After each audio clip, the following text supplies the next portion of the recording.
오늘은 시편 32편 1절에서 11절까지 말씀입니다. 성경에는 여러 가지 복에 대해서 말씀해 주고 있는데요.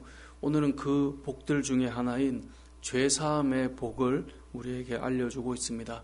오늘 우리가 읽은 시편 32편은 유명한 다윗의 참회 시인데요. 오늘 1절을 보니까 이렇게 고백해요.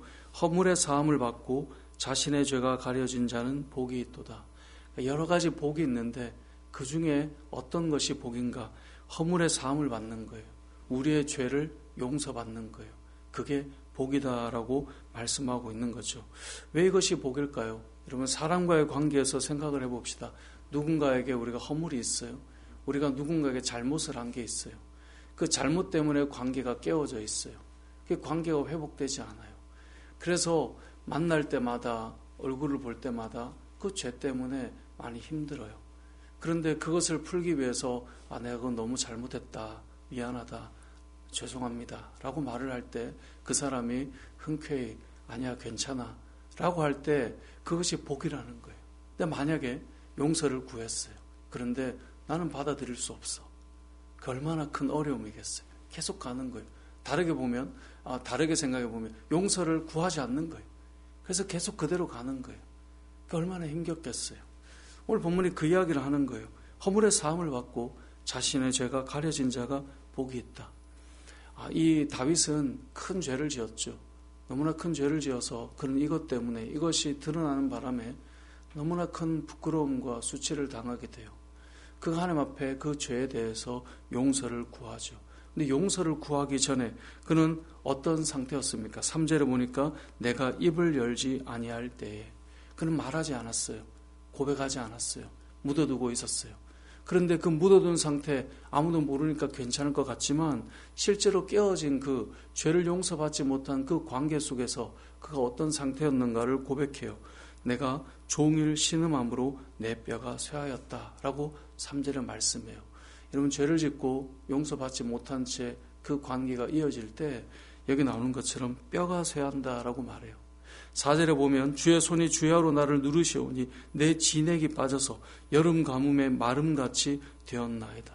죄를 짓고 나니까 마음이 바짝바짝 말라요. 너무너무 힘들어요. 그 상태로 나아가고 있는데도 말을 할 수는 없어요. 죄가 너무나 커요. 그것이 지금 다윗의 상태입니다. 그러한 죄에 대한 깨어진 관계 속에, 하나님과 무너진 관계 속에 있는 그 상태를 그가 고백해요. 그런데 이 죄를 하나님 앞에 용서를 구하고 그것이 회복될 때 오는 그 복이 얼마나 큰가, 이것을 이야기하고 있는 것입니다. 여러분, 이 땅을 살아가면서 저도 여러분도 다 허물이 있습니다. 우리는 하나님 앞에 범죄할 때가 있고 사람들 앞에 실수할 때가 있습니다. 그런데 우리가 해야 될 일은 무엇일까요? 우리가 그 허물을 구하고 허물에 대해서 용서를 구하고 그 문제를 풀어가려고 하는 것. 그것이 그렇게 해서 풀려질 때 그것이 복이고 그것이 은혜다라고 말씀하고 있는 것입니다.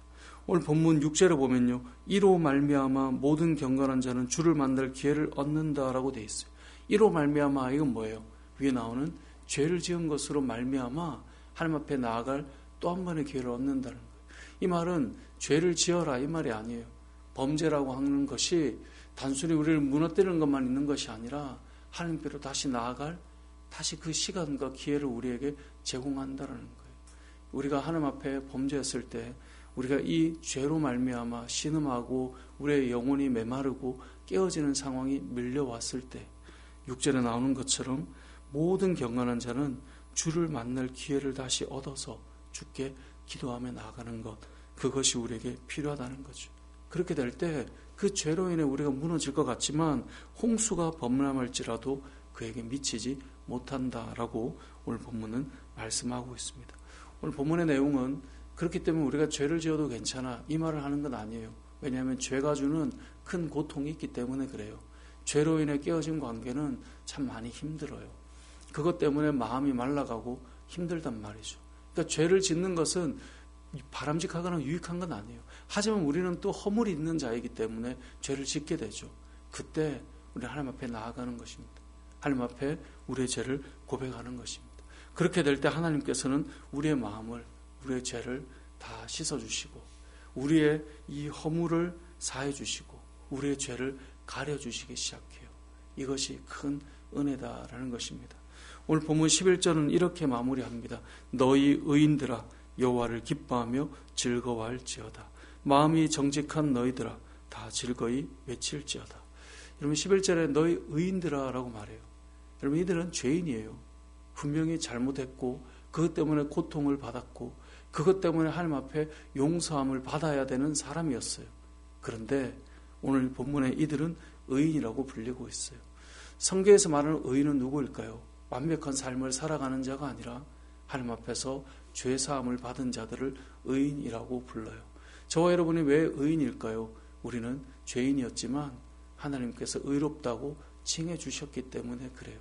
그래서 우리는 완벽한 삶을 살 수는 없지만 여전히 우리 안에 하나님의 의가 흐르게 돼요. 나의 의가 아니라 저와 여러분에게 하나님의 의가 흐르게 돼요.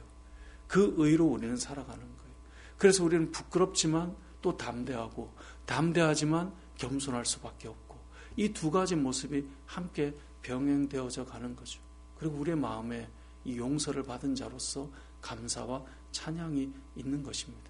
이 모든 일들이 이루어지기 위해서 마음이 정직한 너희들아 라고 되어 있죠. 하나님 앞에 정직한 영이 우리에게 임할 때 이것이 가능한 것입니다. 그래서 다윗은 정직한 영을 구했습니다. 내 마음에 정직한 영이 임하기를 원했습니다. 이 땅을 살아갈 때 우리는 정직한 심령이 우리에게 임하기를 기도하고 구하며 살아갈 수 있어야 합니다. 그것이 우리를 살리는 통로가 되기 때문에 그렇습니다. 말씀을 정리해 보겠습니다. 오늘 본문에는 너무나 중요한 복 중에 하나가 나옵니다. 허물의 사함을 받는 것, 우리의 죄가 가려지는 것, 우리가 용서함을 받는 것. 여러분 이 땅을 살아가면서 완벽할 수 없는 우리의 인생이지만 하나님 앞에 죄사함을 구할 때 우리가 걸어가면서 짓는 그 죄악이요, 여기 다윗의 고백처럼 입을 열지 않을 때 그냥 묻어두고 가려고 할 때 그게 덮어진 것 같은데 지나보면 우리의 마음을 메마르게 만드는 그러한 모습으로 이어진다는 것을 기억하고 하나님 앞에 늘 회개하고 살아간다는 것은 그 자체가 정직한 심령이고 그게 복이에요. 그 복이 오늘 우리에게 임했으면 좋겠고요. 또 한 가지는 하나님과의 관계뿐만 아니라 사람과의 관계에서도 우리 안에 묶여져 있고 매어져 있는 그런 관계들이 있다면 우리가 이 새벽에 기도할 때 풀어졌으면 좋겠어요. 우리의 삶 속에 누군가를 바라볼 때 힘겹다면 참 힘든 일인 것 같아요. 그럼 우리의 삶 속에 하나님께서 저와 여러분의 삶에 어려운 관계들을 풀어주시고 회복시켜 주시는 그런 은혜가 저와 여러분에게 있으시길 주님의 이름으로 축복합니다. 아멘.